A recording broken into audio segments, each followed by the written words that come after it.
When I saw the wolf in the scope, my heart froze, because I knew she was looking straight at me.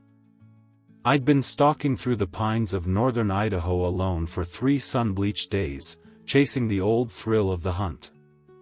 By late afternoon on that 4th day, my boots had turned the snow to a gritty paste, and my stomach was growling louder than any forest creature. I should have been setting up camp, but something nudged me to push on. The clearing lay ahead like a secret waiting to be unmasked. Shadows draped the snow, and every breath felt sharp in my lungs. Then I saw her, a full-grown she-wolf, her coat a tapestry of grays, whites, and black streaks that shimmered in the slanting light. She stood motionless at the far edge, ears pricked, muscles coiled beneath her fur. Beauty froze me in place. I raised my rifle, careful not to let the metal barrel betray my presence with a glint. Heart hammering, I aligned the crosshairs just below her shoulder. Every hunter knows the ritual: steady breath, gentle squeeze. In that moment, I almost whispered an apology. But then I squeezed. The crack of the shot exploded through the clearing. The wolf howled, first a long, keening wail that split the air, then a softer, desperate whine as she staggered. Snow sprayed around her paws, droplets like a frozen rain. I watched, breath stuck in my chest, as she disappeared into the trees, leaving only a smear of blood on the ivory ground. Silence rushed in to fill the space the wolf had left. Even the wind seemed to hold its breath. My hands shook so badly I could barely rack the bolt. My hunter's pride warred with a sickening twist in my gut. I dropped the rifle and stumbled forward through the snow, following the faint trail of red drops. My boots left deep imprints, her tracks, elegant and sure, led away. After a few minutes, the trail vanished beneath an overhang of fir boughs. No sign of her. Only the echo of that howl, haunting me and weaving through my thoughts. What have I done? Darkness fell fast in those woods. I shook my head, trying to banish the guilt. I did what I came to do, I muttered, though the words tasted bitter. I collected my rifle and started setting up camp on an open ridge where the trees gave way to the fading sky. My fingers, stiff with cold and adrenaline, fumbled with the tent stakes. I mumbled to myself, * game taken. Nothing left to worry about, *. I crouched inside the small tent, unpacking a can of soup. Steam curled up, but I could hardly taste it. Outside, the forest whispered in restless sighs. I told myself I'd sleep off the edge of the guilt by morning. By midnight, I lay on my sleeping pad, the zippered flap of the tent barely closed against the starless sky. My eyes refused to stay shut. All I could hear was that long, mournful howl, and the memory of those glinting amber eyes. I pressed my hand over my chest, trying to will my heart back into a normal rhythm. I thought that was it, I whispered to the dark. I thought, after the shot, it would just be over. I shifted on the pad, sweat cooling on my skin. My mind raced, * she's out there, wounded, dying alone.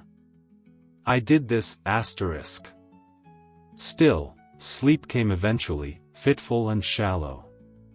In my dreams, I heard paws crunching in the snow, felt the wolf's gaze burning into me. I woke with a start when the tent fabric shuddered, as if something heavy brushed against it. My head snapped toward the wall, pulse pounding. But outside, nothing but wind and moonless blackness. I closed my eyes again, unwilling to face another night of half-light and echoing howls. Tomorrow, I promised myself, I'll go find her, finish what I started. I drifted off, convincing myself the hunt was done, the story told. I thought I'd done my duty and could sleep in peace. I thought, on that ridge in the silent, frosted forest, that was the end. But I was wrong. Episode 2, Steps Around the Tent. I jolted awake sometime after midnight, my body rigid as if struck by unseen ice. My head throbbed, and each breath felt loud in the tight cocoon of the tent. Outside, the forest was a living thing, whispering, creaking, shifting. My heart pounded against my ribs so hard I was sure I'd wake the world. A faint crunch of snow caught my ear. Then another.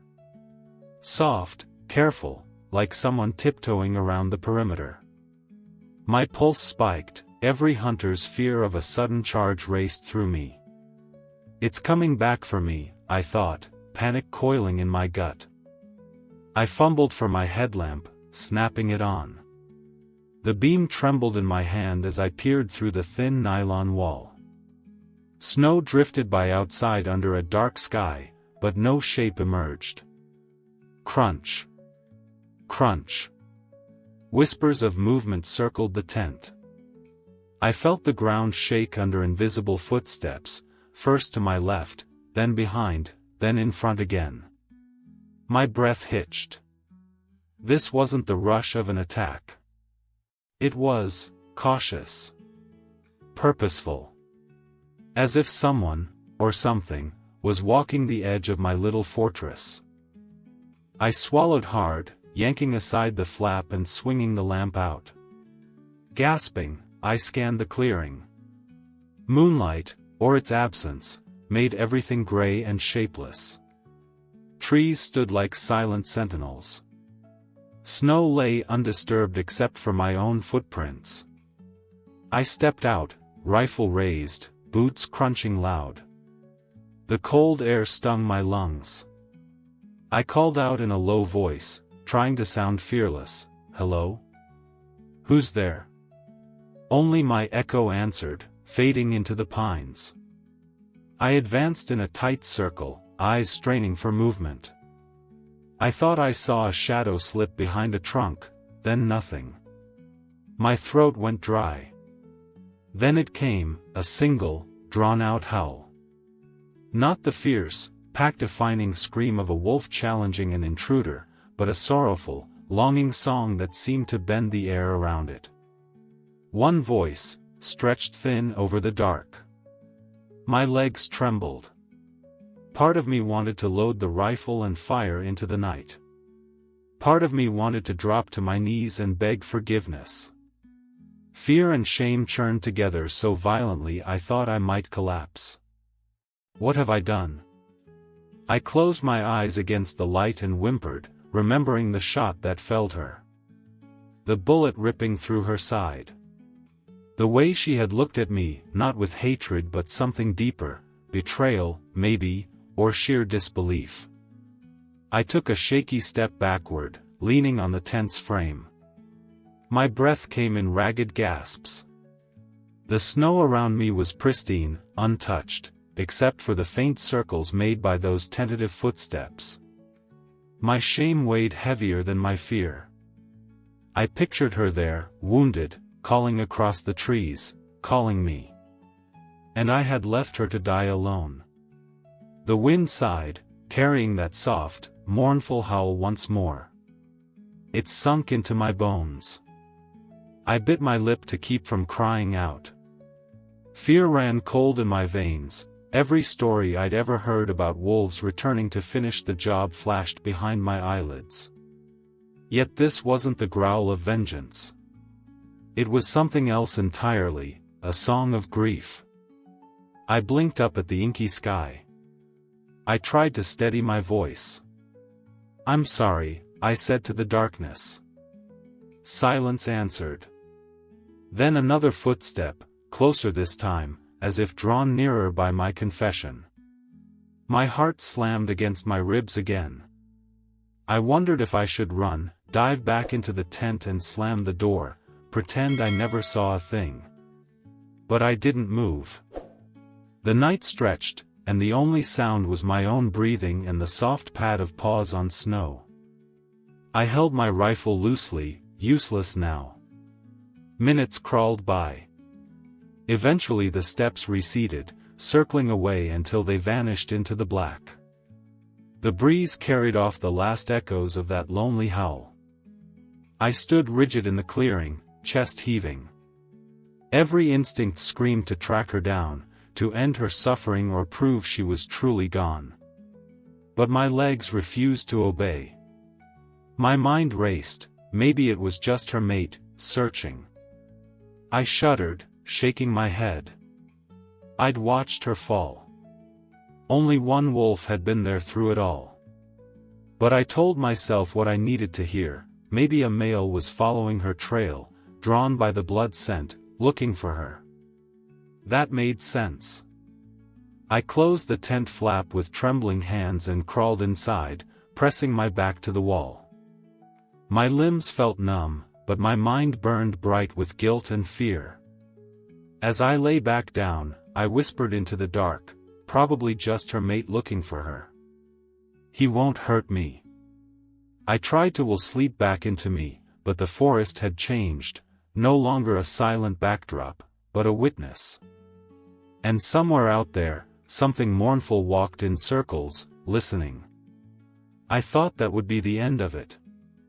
I thought I'd wake in the morning to clear skies and wiped snow. I thought that was the whole story. But I was wrong. Episode 3, A Meeting of Eyes. Dawn broke in a haze of muted gray, the sky a watercolor smudge above the pines. I crawled from my tent, each breath a plume of regret, and stepped into the morning chill. My legs felt leaden, as if the weight of the night's guilt had settled in my boots. Snow crunched underfoot as I circled the site where I'd lain. Pale light filtered through the mist, painting the world in ghostly tones. Around my tent, the snow was disturbed, but not by my own movements. It formed a perfect circle, the footprints too small to be human, too delicate to belong to a deer. Someone, or something, had walked all the way around, studying me. I swallowed hard and followed the prints into the thinning fog. My heart pounded so loud I was sure the world could hear it. Every step brought fresh doubts, what am I doing? Why am I here? Yet curiosity and fear propelled me forward. Then, through the mist and between two firs, I saw it, a small shape, standing stock still. My breath caught in my throat. At first I thought it was a stump or a felled tree, half hidden in the haze.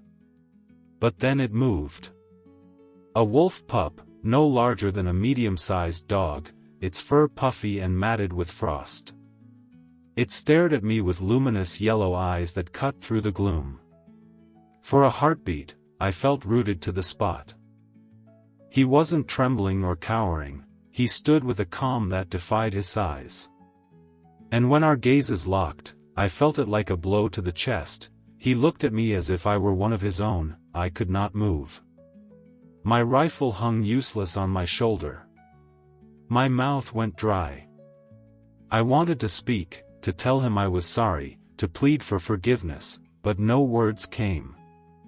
Instead, I watched as his head tilted slightly, as though trying to understand me. My fear and shame warred inside me. My hands twitched, half reaching for the rifle, half lifting in supplication. Every instinct screamed for me to run far from this tiny creature who embodied everything I had destroyed. But he did nothing. He merely stood there, still and unwavering, as if guarding some unspoken truth. I took an involuntary step forward. My boots pierced the crusted snow, sending up a small spray of white. The pup's ears flattened just a fraction, a flicker of caution. Yet he remained. Time slowed until I could hear my own heartbeat thudding in my ears, loud enough to startle even the quiet morning. The mist curled around us, blurring the lines between hunter and hunted, between predator and protector. I remembered the howl from last night, how it had resonated with grief rather than rage. Now, faced with this young life, I understood. She had not come to finish the hunt. She had come to pass something on. A hot sting grew behind my eyes. I swallowed hard against the lump in my throat. The pup's gaze did not waver. Instead, he took a tentative step forward, his body a promise rather than a threat. I froze again, feeling the weight of that gesture. In that moment, I realized he represented more than a simple creature of the wild. He was a burden of my own making, a living testament to what I had done. Before I could speak, he turned and padded away, melting into the fog as silently as he had appeared. I stayed frozen, watching until he vanished entirely, leaving only the ghost of his presence in the cold morning air. My knees gave out, and I sank onto a fallen log, snow falling in stiff flakes around me. My head bowed, tears warming my cheeks against the chill. I pressed both hands to my face, trying to scrub away the image of his eyes, those eyes that saw me not as an enemy, but as something else. I thought it was over. I thought I'd killed her and could move on. But here was her offspring, standing where she could not, witnessing my crime in a silent rebuke. It felt like seeing a ghost, a revenant of my own guilt come to life. I closed my eyes, fighting the shudder that racked my body. The mist clung to me, as though the forest itself mourned. When I opened them again, the clearing was empty except for my footprints and the memory of small, yellow eyes. I whispered into the gray dawn, "I'm sorry." And in my heart, I knew that this encounter was not the end. I had seen a ghost, but this was no illusion. It was a harsh reminder that some debts could not be paid with bullets or bravado. I gathered myself and turned back toward camp, each step heavy with the knowledge that the story had only just begun. Episode 4, The She-Wolf in the Snow. I followed the trail of sorrow without thinking. Every drop of blood in the snow felt like a promise I'd made and broken. Morning had thickened into a dull gray light, and the mist clung to the trees like a shroud. My boots crunched through the crust of frost, tracing her final path. The tracks led me beyond the clearing, deeper into a silent cathedral of pines. The air smelled of cold earth and old needles. My breath came in ragged bursts as I rounded a bend, and there she lay. Her body was half buried in snow, as if the forest was already trying to reclaim her. She lay on her side, her head turned toward the direction of my camp, where I'd slept, where I'd hoped to forget. Her fur, matted and stained red, had begun to ice over at the edges. She wasn't struggling anymore. She was at rest. A gasp tore from me before I could stop it. I sank to my knees in the snow, rifle forgotten against a nearby tree. 1,000 thoughts thundered in my mind, but only one word escaped: no. She wasn't a trophy. She wasn't an enemy. She was a mother. My gaze locked on her muzzle, pointed like an arrow at the spot where I'd pitched my tent. She had dragged herself back. She had chosen to face me in her final moments. Then I heard a soft whimper behind me. I turned with a cry in my throat. There, at the edge of the clearing, stood the pup. He was shivering, tiny wisps of steam rising from his fur in the cold air. His eyes flicked between her still form and me. I felt my chest tighten until I thought I'd suffocate. The pup took a hesitant step forward, nose twitching as if smelling her warmth, or the absence of it. He padded closer, each step a plea. Tears finally spilled down my face. I pressed my palm against the softness of his coat, and he didn't flinch. He looked at me with the same luminous eyes I'd seen yesterday, a mixture of fear, confusion, and something I could only call recognition. "I'm so sorry," I whispered, voice cracking. The words felt too small for the moment. I knelt beside the she-wolf and ran my fingers through the snowy fur on her shoulder, where the shot had torn through. My tears fell onto her side and melted into the crimson stain. If I'd known who I was killing, I choked out, a tremor shaking every word, I never would have pulled the trigger. Silence set in, heavier than any forest hush I'd ever heard. The only sounds were my ragged sobs and the pup's small whimpers. It felt as if the world was holding its breath, forcing me to face the enormity of my actions. I thought of all the stories I'd told myself to justify the hunt, how this was sport, tradition, necessity. None of them mattered now. Every excuse dissolved into the snow around us. The pup leaned into my hand, as if asking for answers I didn't have. My tears stained his fur, and I felt a fierce ache in my chest, a longing to undo what I'd done, to bring her back, to cradle her body as she had cradled him. I pressed my forehead against her flank, snow melting under my warmth. I imagined her strength, her loyalty, the lithe power in her legs. And I felt her dignity in defeat, her final act of dragging herself home. The pup whimpered again and nuzzled closer, then settled by her side, a vigil of soft whimpers and quivering breaths. I stayed with them until the pain in my knees became too much, until the cold threatened to steal my tears and freeze them on my cheeks. With a trembling hand, I gently scooped the pup into my arms. He looked up at me once, big eyes shining with trust and bewilderment. I held him close, feeling the thrum of his tiny heart against mine. I whispered through my tears, "I'll make this right. I swear it." I stood, lifting the pup against me, and cast one last look at her. The she-wolf's body lay peaceful, as if she'd finally found rest. I swallowed the lump in my throat and turned back toward my camp, each step heavy but determined. As I walked away, I heard a soft whisper in the wind, or maybe it was my own heart speaking, *, she gave you her child. Now must you live up to that gift, *.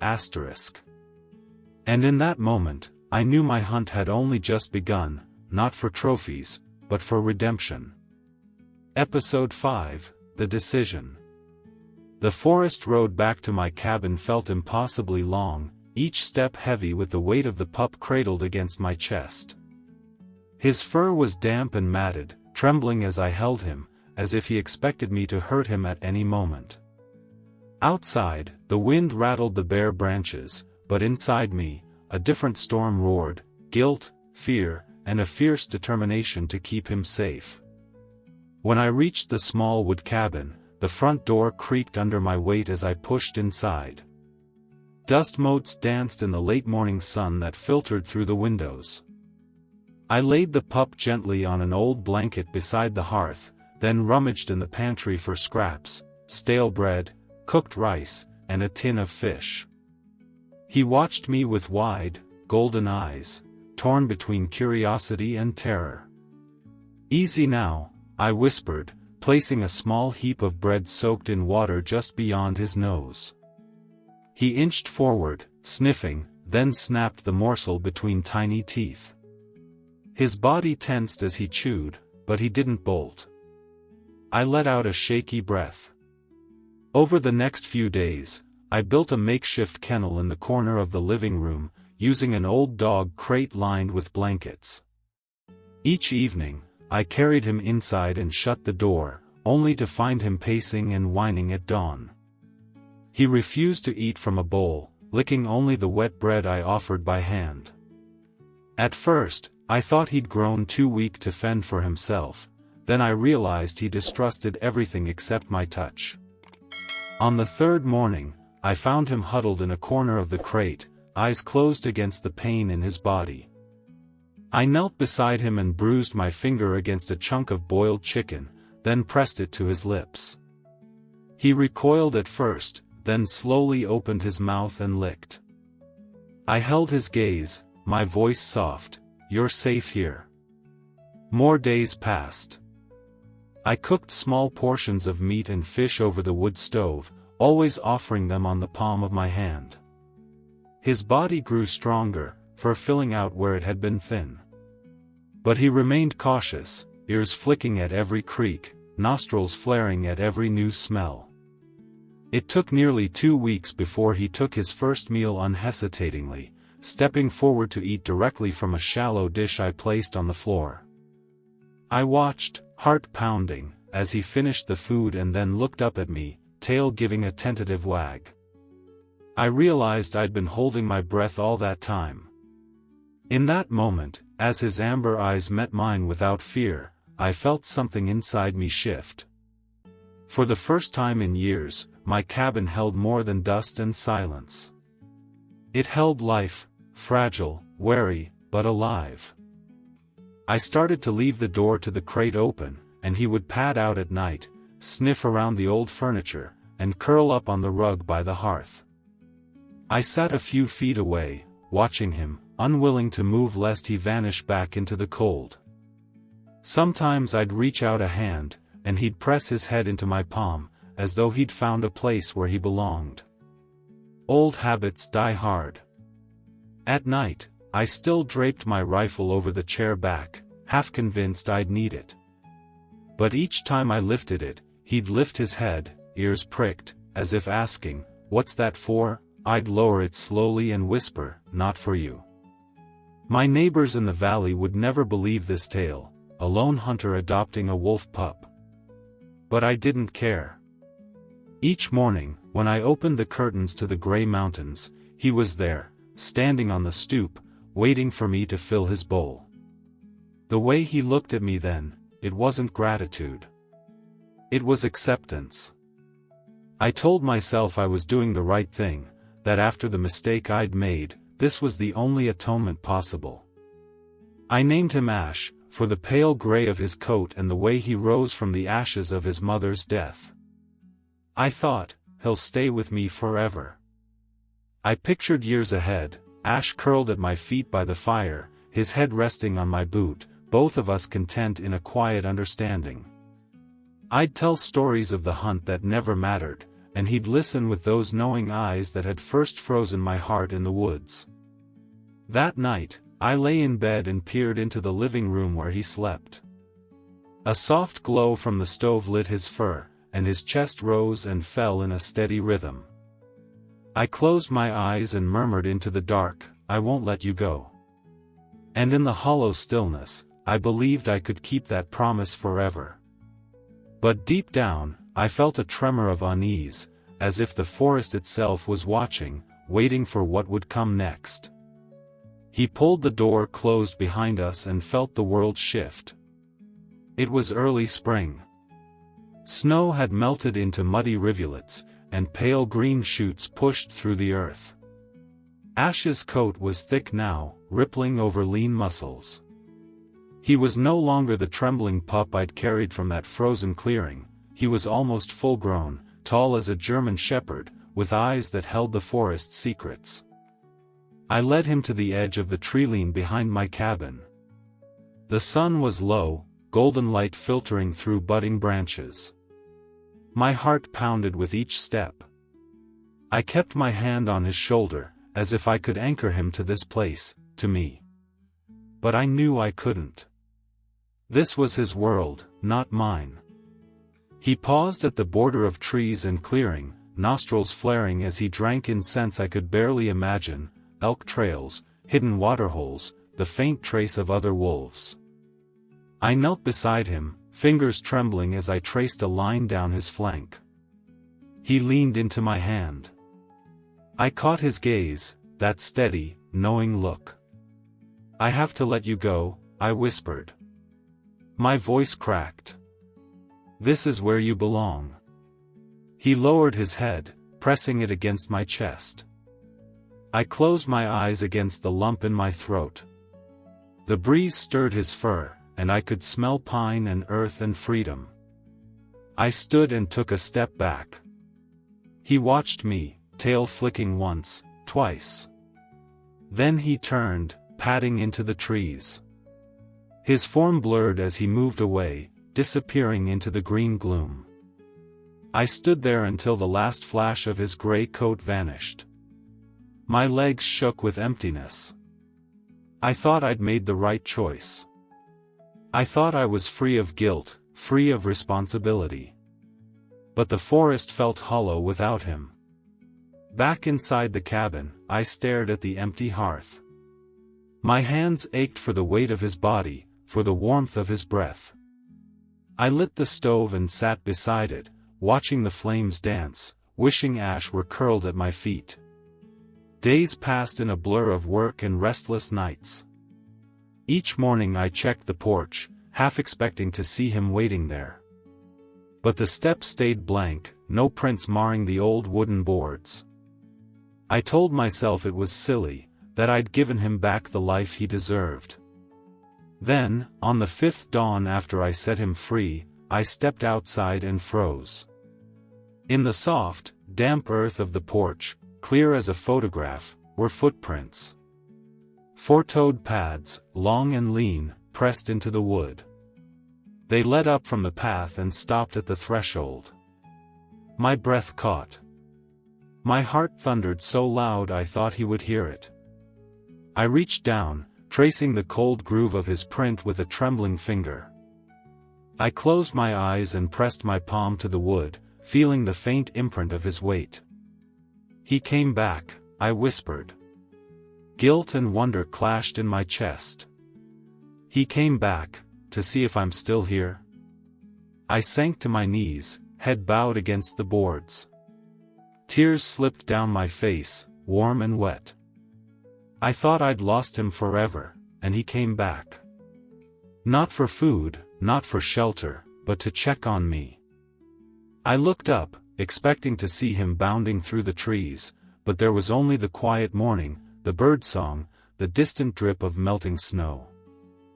The prince ended at the door, as if he'd paused there, looked in, then retreated. A gust of wind swept over me, and I felt his presence in every rustle of leaves. I imagined him standing at the edge of the porch, head cocked, eyes bright with concern. He had grown wild again, yet he carried the bond we'd forged in those first, desperate weeks. I pressed my forehead to the boards where his prince lay and whispered, "I'm alive, Ash. I'm right here." Tears blurred my vision as I sat there until the sun was higher, until the chill in the air lifted. I drew a slow, shuddering breath and rose to my feet. The world felt richer, charged with promise. I understood then that our story wasn't over. He had left, but he returned. As if checking I was alive. And in that moment, I knew I could never walk this forest alone again. A year had passed like a slow dream. The seasons spun their cycle, spring's green thaw, summer's fiery heat, autumn's amber farewell, winter's hush, before I found myself once more on that familiar trail. I carried only a small pack and the memory of fur against my chest, the echo of paws in the snow. The forest seemed unchanged. Pines towered against a pale sky, their needles whispering secrets on the breeze. I walked the same winding path, boots crunching on broken twigs and leaf mold. My heart throbbed with a mixture of longing and dread. Would I see him again? Would he remember me? Night fell earlier than I expected, the dimming light tugging at my senses. I pitched my tent in the same clearing where everything had begun. Inside, I warmed a can of stew over my little stove and stared into the darkness beyond the flap, half expecting golden eyes to peer in. But nothing stirred. Sometime after midnight, I woke to the sound of soft paw steps, so faint I thought it might be my imagination. My lungs seized as I lay perfectly still, the faint rhythm of breathing my only anchor. The tent walls rustled. I snapped on my headlamp and threw the flap open. Two shapes stood just beyond the glow, one lean and familiar, the other larger, powerful, a full-grown she-wolf, majestic and silver in the light. My breath caught. The smaller wolf's eyes locked onto mine first. I felt that old, sacred tug. He looked at me as one of his own. Recognition passed between us like a charged current. The pup I'd named Ash had grown into a noble wolf, his fur thick and eyes wiser than before. Beside him stood the she-wolf, her posture regal, her gaze unwavering. I recognized her instantly from the slight curve of her muzzle and the sorrowful resilience in her stance. She was the same she-wolf I had wounded, who had carried her pup to me in her dying moments. She had survived. For a heartbeat, the world held its breath. I lowered my headlamp, unwilling to break that communion with harsh light. They stood motionless, silhouettes against the phantom glow of the forest. No growl, no threat, only a silent gathering of shared history. My legs trembled as I knelt in the snow, hands pressed together as if in prayer. Tears blurred my vision, but my heart felt clearer than ever before. Then, as gently as they had arrived, they turned. The she-wolf stepped forward, nudged Ash with her nose, and together they melted into the trees. No farewell glance. No howl. Just footprints leading back into the night. I remained on my knees long after they disappeared, the snow around me untouched except for my own imprint. My chest heaved with emotion, grief, awe, and a tender joy that felt like breathing for the first time. If your heart is stopping right now, you know. Subscribe to the channel. Here, we tell the truth. I made my way back to the cabin under a sky bruised purple by the setting sun, each step measured and slow. The forest seemed to exhale behind me, as if it had been holding its breath all this time. I could still feel the imprint of their paws in the snow, the weight of those golden eyes, the hush that followed them into the night. Inside, the warmth of the wood stove hit me like a welcome hand on the shoulder. I set my pack down and sank into the old rocking chair by the window, the one that creaked in protest under my weight. My journal lay on the small table beside me, its leather cover worn smooth by years of confessions, triumphs, and regrets. I lit a single lamp and opened it to the first page, where my handwriting was looser, younger, filled with the certainty of a man convinced he knew the forest and himself. Flipping through the pages, I saw entries from the weeks I spent chasing that wolf, detailed notes on tracks, sketches of paw prints, calculations of distance. Then came the crude drawing of her last stand, a red smear against white, a slash across the page. My handwriting jagged, desperate. Underneath, the words, "I thought I was doing the right thing." Further on, the pages grew more tangled. Scrawled lines about the pup I rescued, followed by shaky paragraphs of sleepless nights, of tiny teeth snapping at my fingers as he took food from my hand, of the first time he licked tears from my cheek. I read the entry from the morning I found his prints on the porch, my words inked in a rush, "He came back to see if I'm alive." Now, as I traced those words with a fingertip, the weight of it all settled in my chest. I closed my eyes and inhaled the scent of pine-scented smoke and old paper.